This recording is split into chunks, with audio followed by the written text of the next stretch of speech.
I brought my coffee with me this morning. Well, I want to first of all tell you that I know it's early.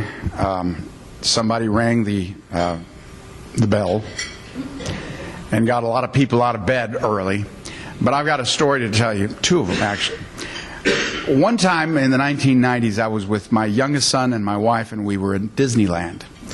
And we were at a hotel right next to Disneyland. And if anybody's been to Disneyland, you see that all these kids and teenagers running around all over the place.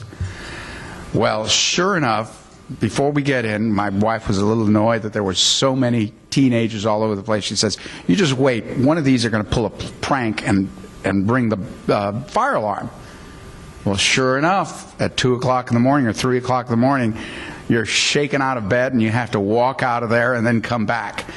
And, you know, she gets back in bed and says, "Now all we need is an earthquake." It happened. You compare that to the time that I was in Del Rio, and we were at a restaurant, and we were sitting down and eating, and there was this smoke coming all over the place. And, you know, we just had been served, but no alarm, no nothing. And the smoke gets thicker and thicker, and you can't breathe. And we walk out. "Where's everybody going?" And I said, "Well, there's a fire here somewhere." "No, just in the kitchen grease got on fire. That's all." So I'm glad you all are safe, and I'm glad that you all are here. This has been an extremely, extremely productive time for all of you. I'm very fortunate to have the staff that I do, and two of my heroes are here, Valentina Weiss, my communications director, and Kyle Jackson, my legislative director. But they are an example of what we have to serve you. Because I'm not here for myself, I'm here for service. And as many of you that came to my office, that is what I always want to be, an auxiliary to you, a service to you, a service to our community, a service to our educational needs, our growth needs. And it is something that I see in every one of you as you come through, because it's not just the interest of your businesses. It's also what you do with your businesses and how you reach out to your surrounding areas, your neighborhood, and help those people out around you. And that makes me very proud to be a part of your community. So keep it up. And if anything, I want every single one of you to know that you may not be able to vote for me because you're not in the 23rd. But even if you are in the far eastern part of Bexar County or the southeastern part of Bexar County, I still vote for you, because we are all one community in Bexar County and in San Antonio. And the way we run our businesses is exemplary from what I've seen, especially from a lot of other cities, not just in Texas, but around the country. I also want to congratulate the Chamber of Commerce, because one thing that I highly admire is the way that you maintain your members and your businesses and reach out to every new business and every existing business, and you have a tremendous leadership. And I congratulate you today. You've had a huge crowd. Well, you don't have anybody here. They're all stuck in the pillows, but I don't blame them.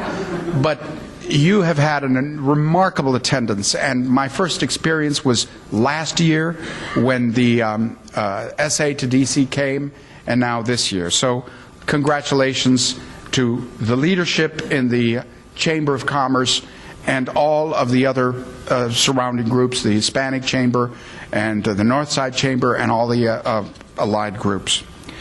So I want to thank all of you for taking the time to come here and speak with me. Coming to my office was really energetic, and I felt that you made me a part of your business, and that was very gratifying. So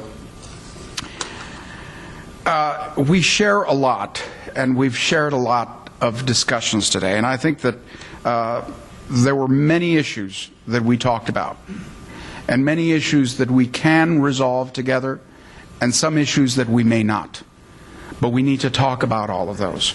So I was very appreciative that we could candidly talk about them, in a sense that we're trying to find solutions, and when we can't go a certain way, we will be frank with each other and say we can't. So we've got to make sure that the first goal is the betterment of our city, the betterment of our county, the betterment of our businesses, because of what you do with your businesses and what we do with our businesses in sharing ourselves with our community. One of those priorities that I have undertaken and you've shared with my office, and happens to be one of my top legislative priorities in this Congress, and that is getting into law legislation and expanding the boundaries of the San Antonio Missions National Park. And while this has been a long-standing initiative of Senator Kay Bailey Hutchison's, I'm proud to be able to be her partner in pushing this effort forward in the House of Representatives, along with the rest of the Bexar County delegation, which includes Lamar Smith, Charlie Gonzalez, and Henry Cuellar. I'm working to move this legislation forward, and I've personally visited with the Natural Resources Committee Chairman, Doc Hastings, about the importance of this bill, whose committee, the Missions Bill, has jurisdiction and is currently sitting right now and examining this bill. And I've stressed to him the far-reaching and very strong support that this project has from the entire San Antonio community. And I know how critical expanding the boundaries of the parks is, and how it fits in with other projects going on in the area, and chiefly the Missions Reach project to expand the river to these missions. And I believe that this project and the vision behind it, because I know what all the pieces mean to San Antonio as a whole, but also to the South Side, that I have the privilege of representing. As many of you know, my background before coming to Congress, I built shopping centers. You know, not as big as Marty Wender or some of the others, but I built more than 10, and it was a lot of fun and sometimes a lot of stomach churning. But one thing for sure that you learn in the real estate business, and that's location, location, location. And if you have something like the Mission Reach around, what it's going to multiply the job opportunities, the growth opportunities in the South Side. It's going to change the very nature of the South Side, and everything begets the other. The education component, the growth component of jobs, the availability of new wealth and new prosperity in an otherwise blighted area. So I can just see restaurants, retail establishments, and other businesses, and more economic activity that we're going to bring to the South Side with this missions project.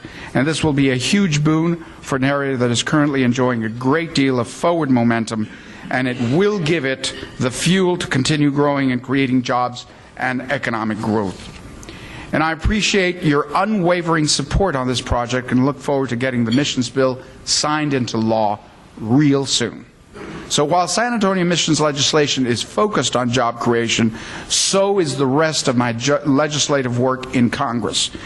As many of you know, I have the privilege of serving on the House Financial Services Committee. And on this committee, we have jurisdiction over our nation's banks, securities, insurance, and housing laws. And while one may not immediately consider the House Financial Services Committee a place to work on efforts to encourage job creation and economic growth, it truly is. Our nation's financial institutions provide the fuel for our nation's small businesses, the jobs engines in America, in the form of capital and capital growth. If our financial institutions are healthy, our small businesses can't be healthy. Jobs that businesses create will not be created if we don't have a healthy financial structure or financial infrastructure. And we've spent a great deal of our time focused on how to empower the financial sector to help provide the capital necessary for the private sector to create jobs and economic growth. And we've worked on legislation to facilitate capital formation in the United States.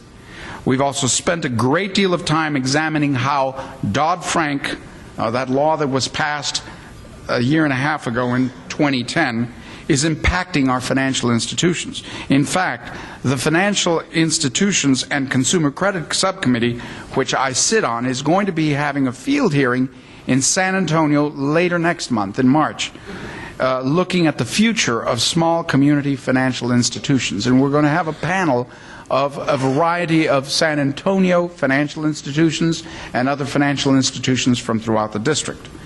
Beyond my work on the House Financial Services Committee, the House of Representatives has been laser focused on job creation and economic growth. And as I visit with numerous businesses, both large and small, in San Antonio and across the 23rd District, I hear many different people with the same concern, which is that businesses can't plan because they don't have any clue what Washington is going to do to them next. And they're concerned about what the federal government's doing and how a great deal is contrary to encouraging the private sector to create jobs and encourage growth. And having been in the private business for many years, and also as a lawyer in the banking business, both as a representative of financial institutions, both domestic and international, as well as being on the board of a bank and being an investor in a bank, I understand this, and I understand it very profoundly. I hear concerns about President Obama's health care law and how businesses have no idea how to plan for complying with it. They tell me that they can't figure out how to pay for what it requires of them, and that attempting to comply with it represents a huge, huge cost. I hear concerns about the Environmental Protection Agency putting forward rules that will virtually put many businesses out of business, like the concrete business and any other business that has to deal with emissions of all types. I hear concerns about the Treasury Department and the IRS trying to impose a reporting rule for deposits on non-resident aliens that could cause a massive capital flight from our financial institutions, particularly in San Antonio and elsewhere in South Texas, where for many years this has not been the imposition by the IRS, and it's going to cause a lot of foreign accounts to flee the state, and it's not good for our financial sector. I also hear concerns about the federal government trying to put up roadblocks to producing more American energy, like attempting to list the Dunes sagebrush lizard in West Texas on the endangered species list, trying to place areas with oil and gas reserves out of bounds for exploration and production, or denying a permit for the construction of a pipeline that will transport crude oil from a reliable ally like Canada to the Gulf Coast for refining and ultimately to help lower the price paid at the pump. Ultimately, what I hear from job creators is that we don't need more government, that we need to get the federal government out of the way where it doesn't belong, and where it does belong, ensure that it is responsible and accountable. The solution for our economy is to remove the policies that are creating uncertainty for job creators. To that end, the House has passed almost 30 bills, many on a bipartisan basis, yet they continue to go ignored by the United States Senate. It's fine if the Senate doesn't like the bills passed by the House, and that's why we have two different chambers, the House and the Senate. What I don't particularly appreciate is that the Senate won't act on our legislation. They don't even tell us, well, we don't like it and this is why and this is what we recommend. They send nothing to us, as though we don't exist. And that is a frustration to me and to many of my colleagues in the House. In the House, we're going to follow that old maxim of, if at first you don't succeed, you try and try again. And we're going to continue passing jobs bill after jobs bill and sending them to the Senate. Maybe one day soon, the bills piling up on the doorsteps will get so inconvenient that they have no choice but to start taking them up. These bills are important because they're going to help unleash the private sector to do what it does best: grow the economy, create jobs, and help this wonderful country that we all love. Thank you for what you do to help create jobs in San Antonio. I look forward to continuing to work with you to move our city forward. And I want to close by telling you all that I am nothing more than an auxiliary to your businesses, to your city leadership, to your county leadership, and to your projects. And I encourage you to know that your office at 1339 is open for business and available to all of you. Thank you very much, and if there's time, I can take questions.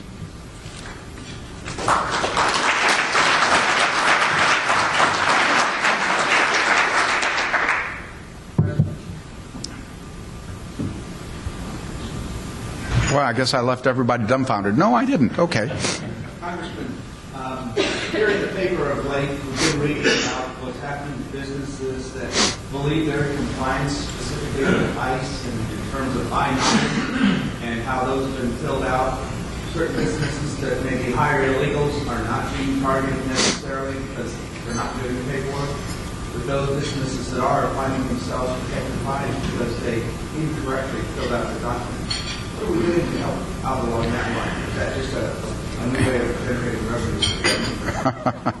Good question, especially with regards to generating revenues for the government. Let me tell you, there's a lot of inconsistency in the application of a lot of these new rules and regulations, and many of them are way out of bounds. You know, I've heard from a lot of restaurateurs in San Antonio that you've got OSHA coming in and fining them and telling them what they should be doing, what they shouldn't be doing. And these are first-class restaurants in our community that service millions of people every year very successfully. And I think that what we need to look at is every single one of these agencies, whether it's ICE, whether it's OSHA, whether it's EPA or others, and bring them down to the idea that they too are in the service of our communities and not an overall idealistic goal that does not match in reality. And because of that, we have passed a number of bills that make these agencies, and hopefully make these agencies, because they have not passed through the Senate and they have not been heard by the Senate, make these agencies more accountable to you and to our businesses and to our communities. Not just accountable with the balance that needs to be met with how is it going to be hurting our businesses and what's the cost to job growth, capital growth, etc., versus the goal that they want to achieve. And like that bill or that agency that ICE is trying to in an imbalanced way enforce rules on I-9s and other things. You know, we need to bring sanity to that. Thank you very much. Yes, Jim. Let's say your district changed. You say finalized it yesterday. You know, I feel like the cat that ate the canary. It was, it didn't change because it still goes from Bexar County to El Paso. It didn't change because I still have 800 miles of Texas-Mexico border and a lot of goats and sheep and cattle in between. And it didn't change because you still have a big part of the 23rd Congressional District, and I'm very happy for that. But it did change in the sense that I had to get rid of 150,000 people in the district because I was over. And as a consequence, I picked up 9 new counties, if you can figure that. I picked up Frio, I picked up LaSalle, I picked up Schleicher, I picked up Reagan County, Upton County, Ward County, Loving County that has a huge population of 80 people. And I'm telling you, it changed the boundaries a bit. Northwest Bexar County almost stayed intact. I did lose parts of Helotes. I did lose parts of my dear South Side. Nonetheless, I still represent them even though they can't vote for me. And I still have a huge swath of South Bexar County going up into the eastern part of, southeastern part of San Antonio and west to the border with Atascosa and Wilson. So that's how it's changed. I haven't really fully looked at the map, but the rest is all there and intact, and it's like when you get out of a car crash and you're feeling yourself up, you're like this, and knowing that you got all your fingers and stuff. So they're all there. They're all there. I can't answer any more specifically than that. Thank you. Well, I want to thank all of you very much for inviting me here.